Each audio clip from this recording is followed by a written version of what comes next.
one use of factoring polynomials is it allows us to help solve a polynomial equation. So that's what we're transitioning to next, is in an equation, how do we use factoring to help us solve it? And technically there are ways to solve equations without factoring, but it's a common strategy and it's very useful for a lot of reasons. And the key concept behind how this works is what's called the zero factor property in an equation, which is pretty straightforward in its essence, which it says that if a times b is equal to 0, then either a is equal to 0 or b is equal to 0. So basically, if we have an equation which is comprised of a factored setup where we have something and something else, a and b are kind of representing the factors to a polynomial in this theoretical scenario.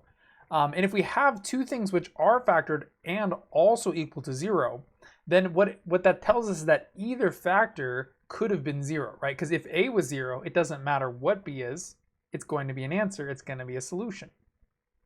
And same thing goes for b. If b is 0, doesn't matter what a is, it also would be the solution to such an equation. And that's commonly applied to a factored polynomial equation, because if we have a factored polynomial such as this, and it's equal to 0. Now that, again, that's a very critical component of this. It must be equal to 0 for this all to work. If you don't set it to 0, factoring has no purpose. It does not help you solve the equation, and that's really the key.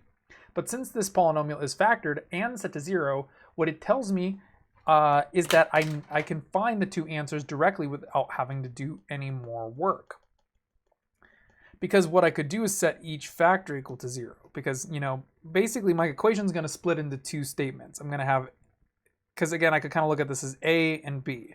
A times b equals 0 implies either a is equal to 0 or b is equal to 0. And what this leads to is two simpler equations to which I could solve individually, right? Because over here I could subtract 6. And what this would lead me to believe is that a solution to this equation is x is equal to -6. And with the second one, I could add 3 to both sides and divide by 2. And that would leave me with x is equal to 3/2 as the secondary part. And there's a shortcut here that we often use for solving polynomial equations, is that after I factor it, the answer will be the opposite sign to the factor. Or sometimes we refer to it as the 0 or the x-intercept, kind of like I was talking about with synthetic division a couple videos ago. But that being said, basically there's a correspondence between a polynomial factor and the respective answers to the equation. It's always the opposite sign. And another way you can remember this is kind of like with synthetic division, this would be the number I would plug into synthetic division to divide by x plus 6. It's always the opposite sign because it would be the thing that causes 0. And also, another way of thinking about it is that if you were to think about just x plus 6, the only way that that's going to make 0 is if the whole thing is 0. And what I would plug in to make 0 is, of course, -6, because -6 plus 6 makes 0. So the answer to these is never 6. That doesn't make sense, because 0 is always the opposite sign. And when it comes to factors like this, it's always going to be the opposite sign, which is why it was positive, and it's always going to be this number divided by this number. So that's kind of another shortcut you can remember for when it comes to fractions. So factors such as this always result in fractional solutions to my equation. But at the end of the day, this equation had two answers because it had two factors. So how do we apply this to like what's sometimes called a quadratic equation, an equation that involves a trinomial such as this?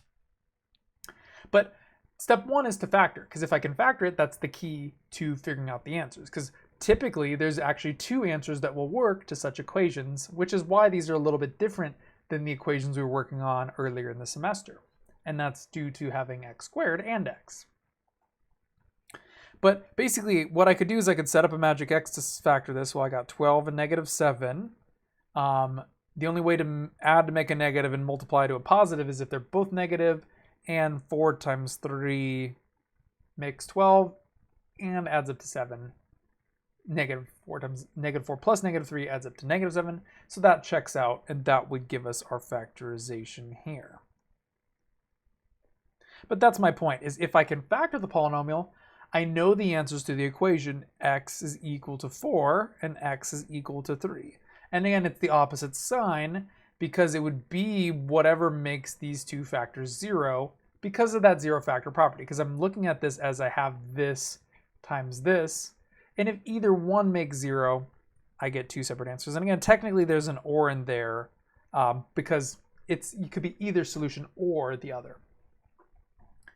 But you don't necessarily need to write or when it comes to your work. And often with your online homework, it will ask you to sort of write them using a set notation like that, where you put your solutions in the braces. But that's just meaning that, you know, our answers are a collection of more than one value. And of course, the last thing that, you know, is, well, how do we know that that makes sense, right? And what we can always check an equation by taking those hypothetical answers and plugging them back in, because that's the whole point of an equation, right? Is if I have this, I want to figure out what x values make it true, make sense. And what we're concluding here is that there's two different answers that work. So what we could do is just plug them back in and see. Well, let's start with 4. If we plug that in, we'll get 4 squared minus 7 times 4 is 28 plus 12. And that is supposedly equal to 0. So if I do the math there, 4 squared is 16, 16 plus 12, 28, 28 minus 28, sure indeed is 0. So 4 checks out, makes sense. If I were to check 3 as well, that would give me 3 squared minus 7 times 3 is 21 plus 12. That should also make 0. 3 squared is 9. 9 minus 21, negative 12. Negative 12 plus 12, 0. Again, indeed, it works. And what I can see is that there's actually two different x values that work in this equation. And again, it's a result of the zero factor property because of those two potential solutions. And we're going to talk more about quadratics fairly soon in the semester. But, you know, going back and looking at the graph of a quadratic, those always have a graph which looks like a parabola, and they tend to have two answers because they tend to cross the x-axis more than once. In the next video, I'll talk about a generalized strategy and how you can solve other types of quadratic equations using these methods.